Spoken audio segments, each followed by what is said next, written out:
പാകിസ്ഥാൻ ഭീകരൻ ഫർഹത്തുള്ള ഗോറി നമ്മുടെ അക്ഷർധാം ക്ഷേത്രത്തിലേക്ക് നടന്ന ആക്രമണത്തിലെ പ്രതിയാണ്. ഇന്ത്യ തലയ്ക്ക് വിലയിട്ടിട്ടുള്ള ഒരാളാണ്. അയാളുടെ ഒരു സ്റ്റേറ്റ്മെൻറ്റ് ഒരു വീഡിയോയിൽ ടെലഗ്രാമിൽ വന്നു. 3 മിനിറ്റ് വീഡിയോ ആണ്.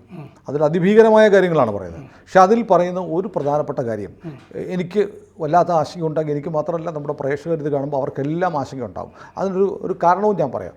അദ്ദേഹം പറയുന്നത് ഇന്ത്യയെ ഡീസ്റ്റെബിലൈസ് ചെയ്യാൻ, അട്ടിമറിക്കാൻ വേണ്ടിയിട്ട് തീവണ്ടി അട്ടിമറികൾ വ്യാപകമായി നടത്തണം, ട്രെയിൻ ആക്രമണം നടത്തണം.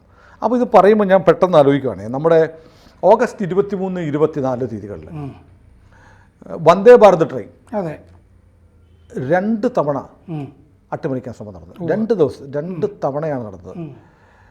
അതുകൂടാതെ എൻ്റെ പക്കലൊരു സിമൻറ്റ് ബ്ലോക്കുകൾ വെച്ചിരുന്നു. അപ്പം ഞാൻ പെട്ടെന്ന് ഈ തീവണ്ടികൾക്കുണ്ടായ അട്ടിമറി ശ്രമങ്ങളുടെ ഒരു കണക്കെടുത്തു. ഫറൂഖാബാദ് എക്സ്പ്രസ് തടിക്കഷ്ണം വെച്ച് കഴിഞ്ഞ ഈ പോകുന്ന മാസം അട്ടിമറിക്കാൻ ശ്രമം നടന്നു. ഷംബാദ് റെയിൽവേ സ്റ്റേഷനടുത്ത് ഓഗസ്റ്റ് 17 സബർമതി എക്സ്പ്രസ് ഡീറെയിൽ ചെയ്യാൻ നോക്കി. അത് ഗോവിന്ദപുരി സ്റ്റേഷനടുത്ത് വെച്ചാണ്.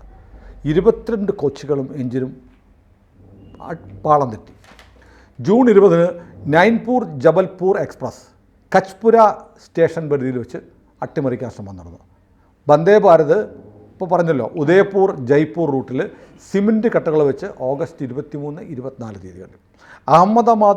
അഹമ്മദാബാദ് ഭവൻനഗർ എക്സ്പ്രസ് പാളത്തിൽ ചില ഇരുമ്പ് ക്ലിപ്പുകൾ വെച്ചാണ് അട്ടിമറിക്കാൻ ശ്രമിച്ചത്. കേരളത്തിലും കുറേ സംഭവങ്ങളുണ്ട്. കേരളത്തിൽ പാറക്കല്ലുകൾ വെച്ച് കാസർഗോഡ് ഭാഗത്തൊക്കെ പാറക്കല്ലുകൾ വെച്ച് അട്ടിമറിക്കാൻ ശ്രമം നടന്നു. അപ്പോൾ ഇന്ത്യ ആകെ, കേരളം മുതൽ വടക്കേ ഇന്ത്യൻ സംസ്ഥാനങ്ങളിലാകെ ആസൂത്രിതമായി തുടരെ തീവണ്ടി അട്ടിമറിക്കാനുള്ള ശ്രമം നടക്കുന്നു. അപ്പോൾ ഇന്ത്യയിൽ കുഴപ്പമുണ്ടാക്കുക, ഈ തീവണ്ടി സഞ്ചാരം സുരക്ഷിതമല്ലെന്നുള്ള ഇമേജ് ഉണ്ടാക്കുക, ഇങ്ങനെ ഇന്ത്യ ഭരിക്കുന്ന സർക്കാരിനും വലിയ ഭീഷണി ഉണ്ടാക്കുക, ജനങ്ങൾക്കിടയിൽ ആശങ്ക പകർത്തുക എന്ന ഉദ്ദേശം ഇതിൻ്റെ പിന്നിലുണ്ടോ എന്നുള്ള സംശയത്തെ ഉറപ്പിക്കുന്നുണ്ട് ഫർഹത്തുള്ള ഗോറിയുടെ ഈ സ്റ്റേറ്റ്മെൻറ്റ്. എന്തു തോന്നുന്നു? അത് ഇപ്പോൾ പറഞ്ഞത് ഈ ഗവൺമെൻറ്റിനെ അട്ടിമറിക്കുക എന്നുള്ളത് അയാളുടെ ഈ വീഡിയോയിൽ അയാളൊരു വാചകമായിട്ട് തന്നെ പറയുന്നുണ്ട്. അയാൾ പറയുന്നത് ഈ രാജ്യമാകെയുള്ള ട്രെയിനുകൾ ആക്രമിക്കുക, പിന്നെ പെട്രോളിയം പൈപ്പ് ലൈനുകൾ ആക്രമിക്കുക, സ്ലീപ്പർ സെല്ലുകളോടാണ്, IS സ്ലീപ്പർ സെല്ലുകളോടാണ് ഈ പറഞ്ഞിരിക്കുന്നത്. ഹിന്ദു നേതാക്കളെ ആക്രമിക്കാനും പറഞ്ഞിട്ടുണ്ട്. പോലീസ് നേരെ ആക്രമണം നടത്തുന്നു പറഞ്ഞിട്ടുണ്ട്. അപ്പോൾ ഇന്റലിജൻസ് ഏജൻസീസ് ഒക്കെ വളരെ അലർട്ടാണ്. ഇത് വന്നിട്ട് കുറച്ച് ദിവസമായി. ഇടയ്ക്ക് വളരെ അശ്വനി വൈഷ്ണവിൻ്റെ ഒരു പത്രസമ്മേളനം, അതായത് കാൺപൂർ ഗോവിന്ദപുരി സ്റ്റേഷനിൽ വെച്ച് 17-ാം തീയതി സബർമതി എക്സ്പ്രസ് ഡീറെയിൽ ചെയ്തപ്പോൾ അശ്വനി സംശയം പറഞ്ഞെന്നും മാത്രമല്ല, പത്രസമ്മേളനം വിളിച്ചിട്ട് ഈ കേസ് ഇന്റലിജൻസ് ബ്യൂറോ അന്വേഷിക്കുമെന്ന് പറഞ്ഞിരുന്നു. പോലീസ് അന്വേഷിക്കുന്നല്ല, RPF അന്വേഷിക്കുന്നല്ല, NIA അന്വേഷിക്കുന്നു പോലും അല്ല പറഞ്ഞത്, IB അന്വേഷിക്കുമെന്നാണ് പറഞ്ഞത്.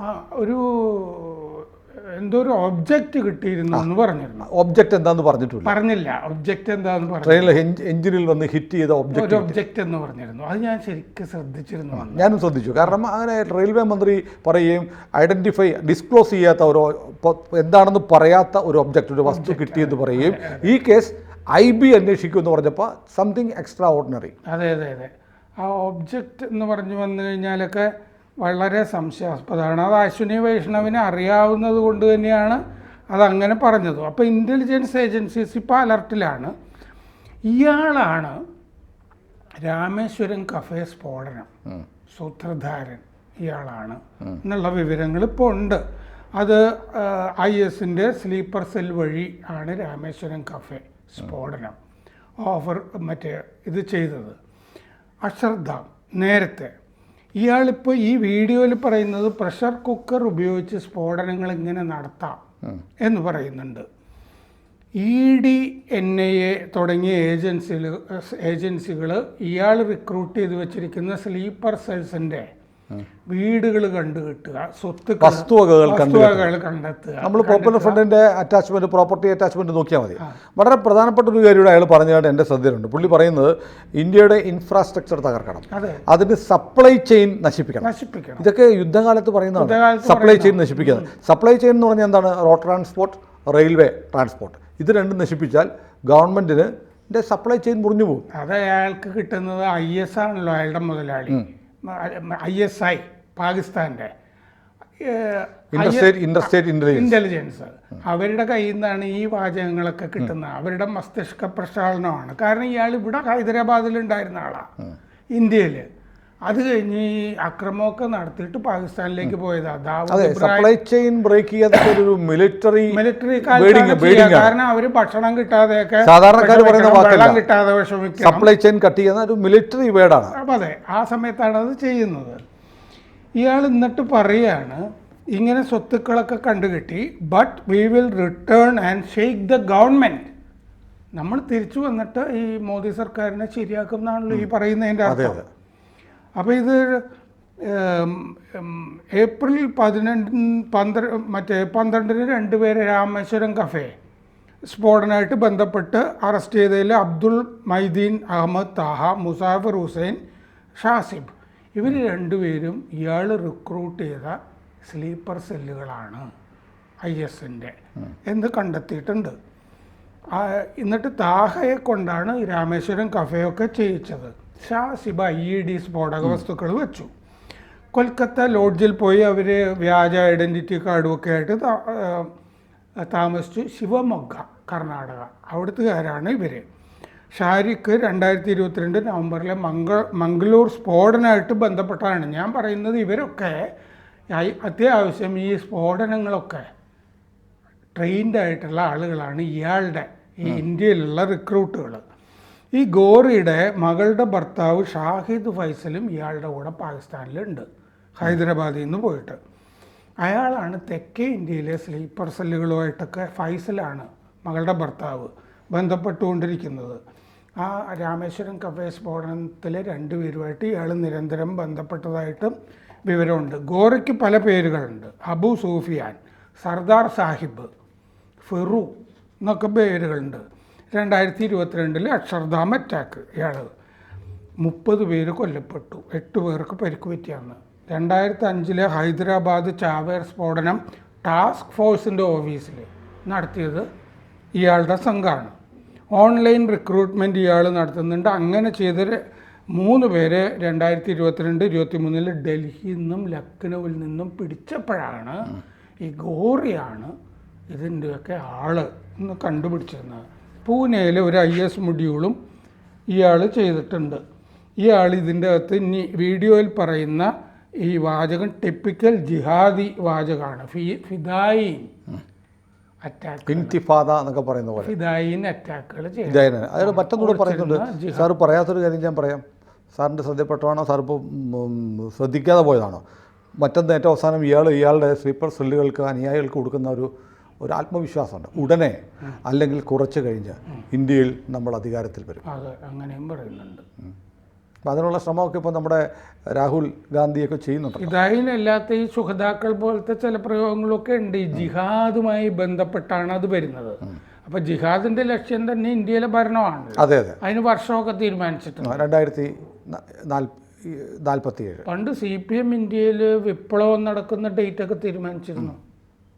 പിന്നെയാണല്ലോ പാർലമെന്റ് ഓർമ്മിപ്പിക്കല്ലേ, പിന്നെയാണല്ലോ അല്ല ഞാൻ ഈ ഓരോരോ ചരിത്രം പറയുന്നത് എവിടെ ചെന്നെത്താൻ പോകുന്നു എന്നുള്ളതിന് വേണ്ടിയിട്ടാണ് ഈ ഗോറി. ഇന്ത്യ എന്ന കുഴപ്പങ്ങൾ ISIക്ക് വേണ്ടി പ്രവർത്തിച്ചിട്ട് ഇവിടെ പല അക്ഷർധാമ ആക്രമണമൊക്കെ ചെയ്തിട്ട് തിരിച്ചു പാകിസ്ഥാനിൽ പോയിട്ട് വീഡിയോ ഇറക്കിക്കൊണ്ടിരിക്കുക. നമ്മൾ കഴിഞ്ഞ ദിവസം ചർച്ച ചെയ്താണ് ഈ ടെലഗ്രാമിനെ പറ്റി. ടെലഗ്രാം പലപ്പോഴും ഉപയോഗിക്കുന്നത് ടെററിസ്റ്റ്. അതെ, അത് പണ്ട് മുതലേ ഉണ്ടായിരുന്നു. ടെലഗ്രാമാണ് അവർക്ക് കുറച്ചുകൂടെ സെക്യൂർ ആയിട്ടുള്ളൊരു ചാനലായിട്ട് അവർ ഉപയോഗിക്കുന്നത്. ഒരിക്കലും അങ്ങനത്തെ സ്വാതന്ത്ര്യം ഒരു പ്ലാറ്റ്ഫോമിലും ടെലഗ്രാമിൻ്റെ മുതലാളി ഇപ്പോൾ ബാലപീഡന കേസിൽ ജയിലിലാണല്ലോ, ഫ്രാൻസിൽ. ഫ്രാൻസിൽ ജയിലിലാണ്. അത് പക്ഷേ അതിൽ ബാലപീഡനമല്ല ടെററിസം ഒക്കെ പറഞ്ഞിട്ടുണ്ട് വകുപ്പുകളുടെ കൂട്ടം. ഏതായാലും ഇതിനകത്ത് നമ്മൾ ഈ പറഞ്ഞതിൻ്റെ ഒരു വലിയ ഏറ്റവും ആശങ്കാജനകമായ ഒരു ഘടകം, നമ്മൾ ഏറ്റവും കൂടുതൽ ആളുകൾ ഈ ഗതാഗതത്തിന് വേണ്ടി ഉപയോഗിക്കുന്നത് ട്രെയിനുകളെയാണ് ആശ്രയിക്കുന്നത്. ഈ ട്രെയിൻ യാത്രയിൽ ഇപ്പോൾ തന്നെ കുറേ പരാതികളുമൊക്കെ ഉണ്ട്. പല ഈ ആൻറ്റി സോഷ്യൽസ് കയറിയിട്ട് ഉണ്ടാക്കുന്ന പ്രശ്നങ്ങളെല്ലാം നിലനിൽക്കെ ഇന്ത്യയിൽ വ്യാപകമായി തീവണ്ടി അട്ടിമറികൾ നടത്തണമെന്ന് ഒരു പാകിസ്ഥാൻ ഭീകര സംഘടനയുടെ നേതാവ് ആഹ്വാനം ചെയ്യുകയും നമ്മുടെ രാജ്യത്ത് തുടരെ ഈ അട്ടിമറി ശ്രമങ്ങൾ നടക്കുകയും ചെയ്യുമ്പോൾ വല്ലാത്തൊരു ഭയം ഉണ്ടാവില്ലേ? ഈ പശ്ചാത്തലത്തിൽ വേണ്ടേ കേരളത്തിൽ ഒരാൾ ഒരു ട്രെയിനിൻ്റെ അകത്ത് അതെ അതെ കോഴിക്കോടും കണ്ണൂരും ഒക്കെ ആയിട്ട് ചെയ്തതൊക്കെ കാണാൻ ഒരാൾ ചെയ്തു, അയാൾക്ക് വേറെ ആൾ, പക്ഷെ അയാൾ ഡൽഹിക്കാരനാണ്.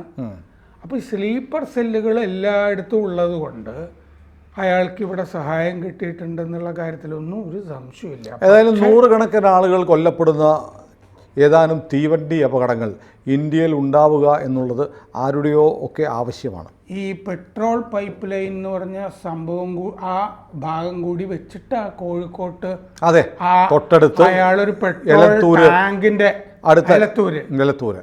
അപ്പോൾ ഞാൻ പറയുന്നത് കുറേ തീവണ്ടി അപകടങ്ങൾ ഈ രാജ്യത്ത് വേണം ഉടനെ. അത് ആഗ്രഹിക്കുന്ന കൂട്ടത്തിൽ നിശ്ചയമായും രാഹുൽ ഗാന്ധി ഉണ്ടാവും. എങ്ങനെയും രാജ്യം കത്തിയാലും എനിക്ക് പ്രധാനമന്ത്രിയാവണം എന്ന് ആഗ്രഹിക്കുന്ന ഒരു വ്യക്തിത്വമാണല്ലോ ഈ മഹാനായ ഹംഗറിയിലെ പ്രധാനമന്ത്രി വിക്ടർ ഓർബൻ. കഴിഞ്ഞ ദിവസം പറഞ്ഞിട്ടുണ്ട് ഇയാൾ ഹംഗറി ജൂതനാണല്ലോ. സോറോസ് ഇസ്ലാമൈസേഷന് വേണ്ടി നിലകൊള്ളുകയാണെന്ന് പറഞ്ഞിട്ടുണ്ട് കഴിഞ്ഞ ദിവസം. അതിൻ്റെ ചില ഡോക്യുമെന്റും ഒക്കെ പറഞ്ഞിട്ടുണ്ട്. അപ്പോൾ റൂട്ട് വളരെ ക്ലിയറാണ്. ഗവൺമെൻറ് ഓഫ് ഇന്ത്യ റെയിൽവേ അടിയന്തരമായി ശ്രദ്ധ പതിപ്പിക്കേണ്ട കാര്യമാണ്. രാജ്യത്തെ ജനങ്ങൾ ഏറ്റവും കൂടുതൽ ആശ്രയിക്കുന്നത് ഇന്ത്യൻ റെയിൽവേയാണ്, ചരക്ക് നീക്കത്തിനും യാത്രയ്ക്കും. നമ്മുടെ ഒരു ഹൃദയധമനി പോലെയാണല്ലോ രാജ്യത്തിൻ്റെ റെയിൽവേ കിടക്കുന്നത്. അതിനെ തകർക്കുക എന്ന് പറഞ്ഞാൽ ഇയാൾ പറയുന്നത് കറക്റ്റാണ്. ഇൻഫ്രാസ്ട്രക്ചർ തകർക്കുക, സപ്ലൈ ചെയിൻ മുറിക്കുക. മറ്റേതൊക്കെ വലിയ സ്ഫോടനങ്ങളല്ലേ വരിക, പെട്രോൾ ടാങ്കേഴ്സ് ഒക്കെ. ഏതായാലും ഇന്ത്യ അതിൻ്റെ ചരിത്രത്തിലെ ഏറ്റവും സന്നിഗ്ധമായ നിർണായകമായ ഒരു പരീക്ഷണ ഘട്ടത്തിലൂടെ കടന്നു പോവുകയാണ്. നമുക്ക് പ്രതീക്ഷയ്ക്കാണ് വകയുള്ളത്, നിരാശയ്ക്കൊന്നുമില്ല. കാരണം ഇതൊക്കെ അറിയാവുന്ന രണ്ടുപേർ, പ്രധാനമന്ത്രി നരേന്ദ്രമോദിയും അമിത്ഷായും ഡോവലും ഒരാളും കൂടിയുണ്ട്, രാജ്നാഥ് സിംഗും രാജ്യത്തിന് കാവലായി ഉണ്ട്. ആ പ്രതീക്ഷയിൽ നമുക്ക് ഉറക്കാം. കൂടുതൽ വാർത്തകളും വിശേഷങ്ങളും നിങ്ങളിലേക്ക് എത്താൻ ABC മലയാളം സബ്സ്ക്രൈബ് ചെയ്യുക, ബെൽ ബട്ടണും അമർത്തുക.